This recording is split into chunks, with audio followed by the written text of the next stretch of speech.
Sports brought to you by Jim White Honda. Swimming is something a lot of people learn at an early age, but for Bowling Green State University's head swim coach Rickey Perkins, it's something he wasn't allowed to learn until his teens. Chase Bachman explains how Perkins went from shedding a life vest to shedding stereotypes.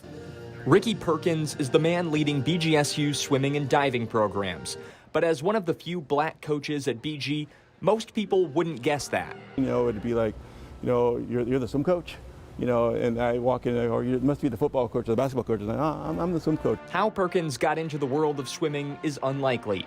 At just 2 years old, Perkins' father died in a drowning accident. You know, they were on a boat fishing in a lake, and the bigger boat came by and it tipped over, and he decided to swim for help. And so I say my dad died a hero. It'd be more than a decade later before Perkins got in the water. For a long time, my mom didn't really want us to swim. Again, just trying to protect us. Until one day we did go to the lake, and I remember, you know, I had a life jacket on, a rope tied to me, you know, and I was tied to the dock, you know, and so I wasn't going any place, you know. So I remember taking some lessons when I was almost maybe 13, 14 years old. And I was so much older. I was like with the little 6-year-old kids, you know, I'm a big 12-year-old with the little 6-year-old and 5-year-olds, you know, trying to learn to swim. It came almost naturally. Before high school, Perkins was deciding between the football route and the swimming route, and decided to do what most other black kids didn't. As an African American, you know, there's not many swimmers out there at all, so that maybe this may be something that just lead a different way. Perkins has seen more and more black people get into competitive swimming over the years.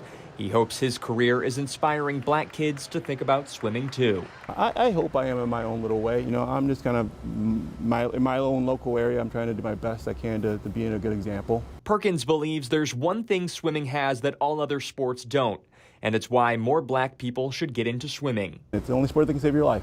You know, it doesn't matter how fast you run, how well you dribble a ball, or whatever else the thing you can do. But this place right here, you know, this place, you know, it could kill you.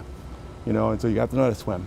With African American kids, you know, I mean, their drowning rate's almost twice there is of a white kid or Caucasian kid. Out of all the sports in the world, swimming is the only sport that can save your life.